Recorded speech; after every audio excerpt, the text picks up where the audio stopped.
नमस्कार, मी राहुल बटुळे. आज आपण आलेलो आहोत आळंदीमध्ये सिद्धबेटामध्ये.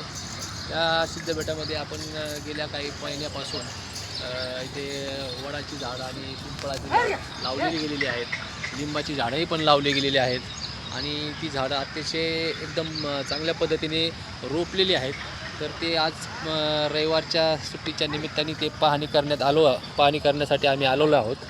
तर खऱ्या अर्थाने खूप छान झाडं अशी रोपलेली आहेत. आनंद वाटला. आणि आपल्या शेजारीच पाठीमागं बघा इंद्रायणी नदी आहे.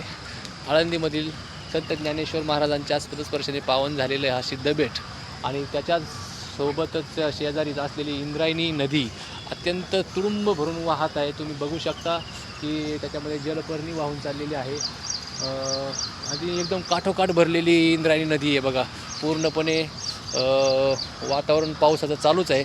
आम्ही पावसामध्ये इथं आलेलो आहोत आणि आजही एक वडाचं झाड इथे लावण्यासाठी घेऊन आलेलो आहोत.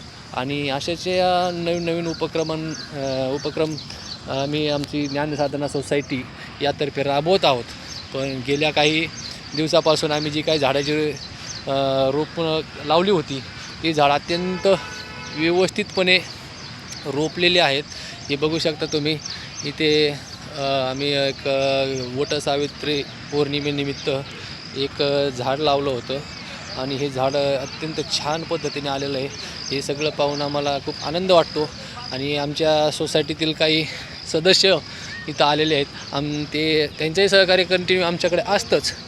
आजच्याला सुट्टीच्या निमित्ताने वेगवेगळी माणसं आम्ही सोबत घेऊन येत असतो.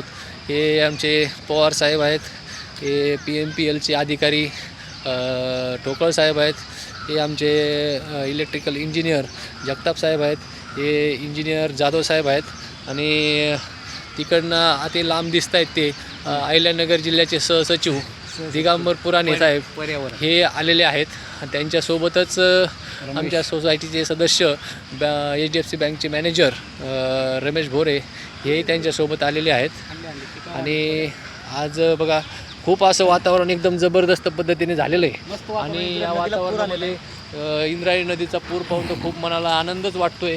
कारण खरंच अप्रतिम असा हा निसर्गाचा हा क्षण आपल्याला अनुभवायला मिळत आहे. तर खऱ्या अर्थाने आज आमची सोसायटीतील लोक पाऊस चालू असतानासुद्धा या ठिकाणी आम्ही आलेलो आहोत. तर हे आता आमचे अहिल्यानगर जिल्ह्याचे सहसचिव पर्यावरणाचे सहसचिव दिगंबर पुराणे साहेब हे पण इथं आलेले आहेत. त्यांच्याचबरोबर रमेश भोरे साहेब ते पण आलेले आहेत. रमेश गिरी साहेब हेचंही आगमन झालेलं आहे.